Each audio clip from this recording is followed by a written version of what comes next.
You're on the couch, phone in your hand, half watching something you won't even remember tomorrow. And your dog walks over, rests their chin on your knee, and just looks up at you.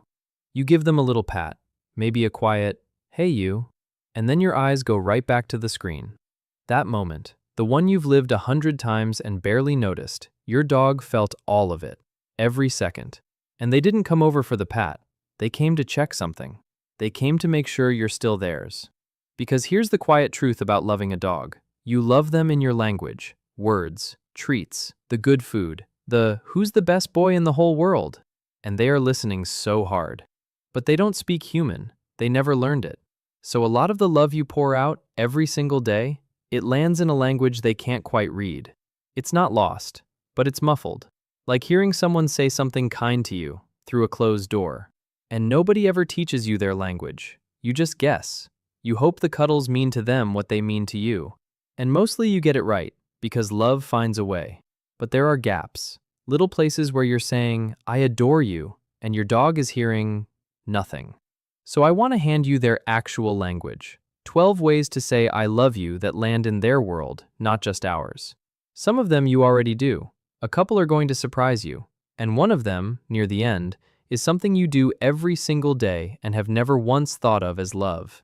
To your dog, it's the biggest love letter of all. Stay with me for that one. It changes how you see every ordinary day with them. And honestly, if you're the kind of person who thinks about your dog like this, like they've got a whole inner world going on behind those eyes, then you already belong here. Just subscribe. This is what we do every single week. We go this deep, this gently, every time. No pressure. Just stick around. Let's start with the thing your dog just did. That look. When your dog holds your gaze, soft, easy, no tension, something real happens inside both of you.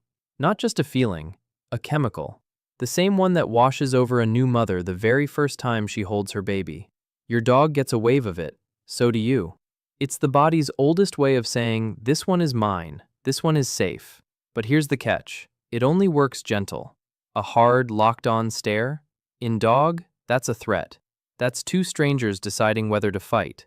A soft look between you and your dog is the exact opposite of that. It's the deepest "I trust you" they've got. So next time they catch your eye from across the room, don't glance away out of habit. Hold it. Soften your face. Maybe a slow, lazy blink. To them, you just said something enormous.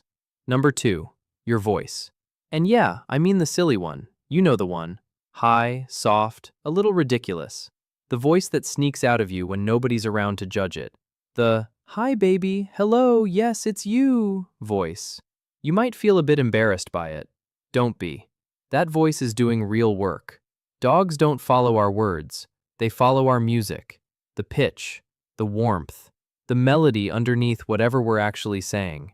And that high, gentle sing-song tone is, to a dog's ears, the literal sound of being safe.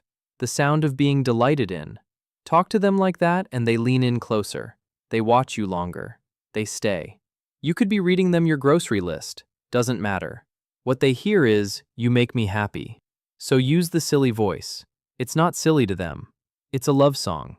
And keep that promise in the back of your mind. The biggest love letter, the one waiting near the end, we're building to it. It's worth the wait.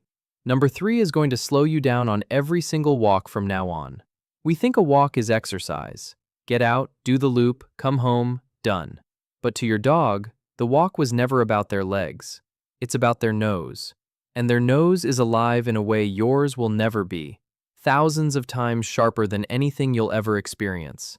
Every lamppost, every clump of grass, every spot where another dog paused for a second. That's not nothing to them. That's the news. Who came through here, when, how they were feeling. Your dog is reading a whole story you can't even smell. And when you let them stop and actually read it, no tugging, no "come on, let's go," their entire body unwinds. The racing little heart slows right down. They come home calmer than any run could ever make them. So here's the love in it. When you let them sniff, you're telling them, "I know you see this world differently than I do, and I'm not going to drag you through yours." Number 4, petting them. But actually petting them right. Most of us go straight for the top of the head. Pat, pat, pat. Feels loving to us. But to a lot of dogs, a big hand coming down over their face is a little much, a little into their space. The spots they truly melt for? The side of the chest, under the chin, that soft hollow at the base of the ears. Slow strokes, not quick taps. And then watch them. A dog who's loving it leans into your hand, goes loose, lets out one of those big, whole-body sighs. That's a yes. That's more, please. But if they freeze or lick their lips or pull back even slightly, that's not them being difficult. That's a polite no. And the love isn't in the petting. It's in the listening. It's in stopping the second they ask you to. Number 5. Play. The way they want to play.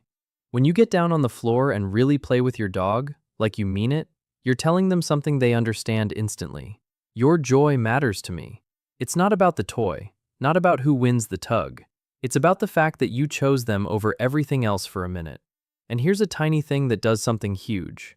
When you're playing and they get too rough, too much teeth, and you just stop, go still, quiet for a beat.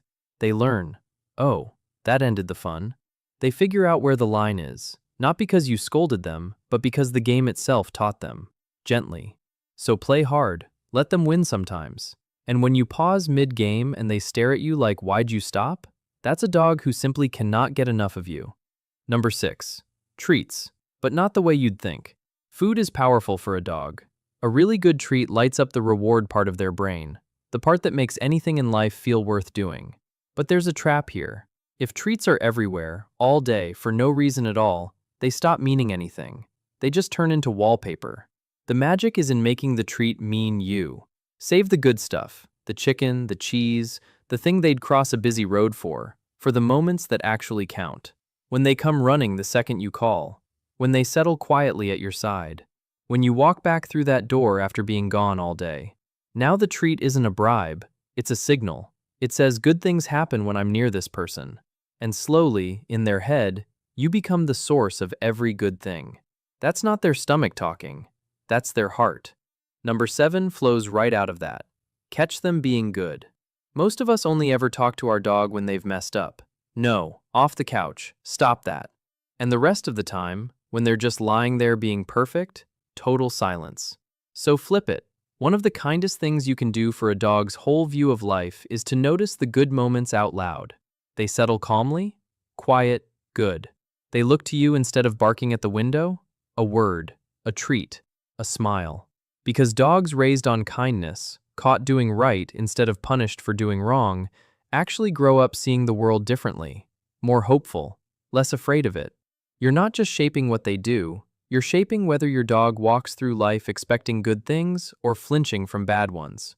And every single good boy nudges them a little further toward hope. Number 8 is one almost everybody rushes. Touch the parts they protect. Think about your dog's paws, their ears, that soft belly. In a dog's world, those are the vulnerable places, the ones they instinctively guard, because a dog who can't protect their own feet is a dog in danger. It's wired in deep, from long before they were ever ours. So when your dog lets you hold a paw, wipe the mud off it, clean out an ear, run a hand over their belly without them flinching away, that is not a small thing. That's your dog handing you the keys to the parts they'd guard from anyone else on earth. They're saying, I know you won't hurt me. I'd stake my safety on it. You build it slowly, gentle, calm, never forced. And once you're there, once they let you near the tender places, you've got something 100 quick cuddles could never buy you. Real trust. Number 9 might be the most overlooked way to love a dog of all. Hear their no. Dogs are talking constantly, just never with sound.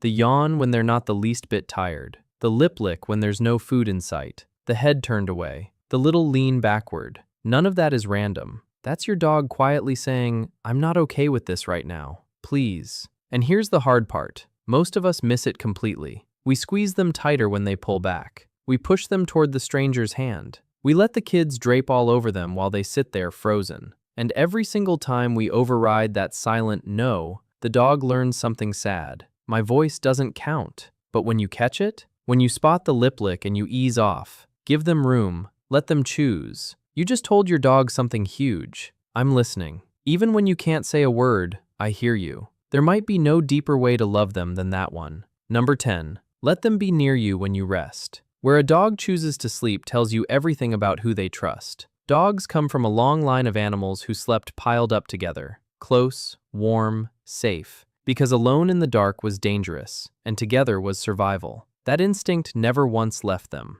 So when your dog curls up on your feet, pads quietly into your room at night, just wants to share the same space while the two of you do absolutely nothing, that's not them being needy. That's the oldest signal they have. You're my pack. I sleep safe near you. It doesn't have to be your bed. A dog bed tucked into the corner of your room is plenty. What matters is the nearness, letting them choose to be close. Because to a dog, sharing the quiet, sharing the dark, is a kind of love that needs no words at all. Number 11. Bring them into the boring stuff. We save our dogs for the good times. Walks, the park, play. But your dog doesn't want a highlight reel. Your dog wants in on all of it. Folding laundry? Let them flop right onto the warm pile. Making dinner? Let them supervise from the doorway, hoping. Working at your desk? Let them snore away underneath it. None of that is exciting, and that is exactly the point. You're letting them be part of the plain, ordinary fabric of your life. Not a guest who only gets the special occasions. Family, the kind that gets the dull Tuesdays too.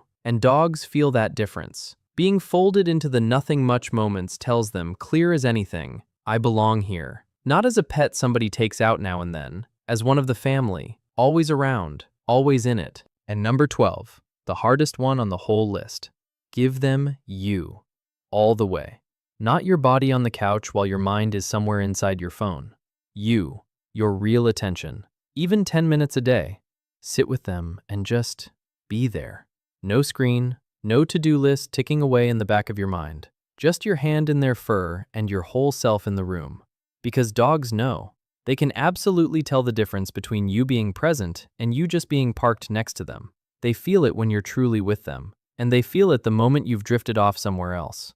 10 honest minutes where they have every last bit of you beats a whole day of you being half there. That undivided attention is the rarest thing you own. And it's the one thing they'd pick over everything, every single time. Okay, here's what I promised you. The thing sitting underneath all 12. You ever notice how, in a scary moment, a sudden loud noise, a strange dog, the waiting room at the vet, your dog looks back at you? Just a quick glance up at your face? That glance is everything. Because they're not just looking at you, they're asking you a question. Are we okay? And whatever your face answers, calm or panicked, that becomes their truth. You are the thing they measure the entire world against. There's actually a name for it. To your dog, you are a safe base. The one fixed point they explore out from and run back to. The exact same way a small child scans a crowded room for their parent, your dog is always, always scanning for you. You are their home, not the house. You. And here's the part nobody tells you. Your dog doesn't measure your love by the big moments. Not the fancy treat, not the new toy, not the one perfect day at the beach. They measure it by the pattern, by the fact that the food comes, the walk happens, the voice stays gentle. You come home through that door, every time, every time, every time. To a dog, love was never a grand gesture. Love is the thing that keeps happening. The reliable, ordinary, boring-to-you repetition that tells their whole nervous system the single most important thing it will ever learn. I am safe here. This one has me. That's why all 12 of these work. Every single one is just another way of saying the same quiet sentence to them. You can count on me. This is exactly the stuff we sit with on this channel, week after week. The quiet things, the unspoken things, the stuff your dog has been trying to tell you this whole time. If your dog has ever looked at you and stirred something you couldn't quite put into words, then you already belong here. Stay with us. There's so much more of this coming, and we'd genuinely love to have you for it. So here's where I'll leave you tonight. Your dog doesn't get a long life. You know that. You try hard not to think about it. But they get one life, and they spend every bit of it pointed straight at you, watching the door, memorizing your footsteps, waiting for the sound of your key in the lock. You are not one of the things in their world. You're the middle of it, the whole of it. And here's the beautiful part. After everything we just went through, the soft look, the silly voice, the boring Tuesdays, your dog never once needed you to be perfect. They never needed the right treat or the fancy bed. They only ever needed you to keep showing up, gently, predictably, as theirs. So tonight, when you walk in and they come tearing toward the door like you've been gone a year, even if it was 20 minutes, get down on their level. Use the silly voice. Hold that soft look 1 second longer than usual. Let them lean all the way in. You don't have to say the words, I love you. You never did. You just have to say it in the one language they've finally been able to understand. And they have been waiting their whole life to hear it.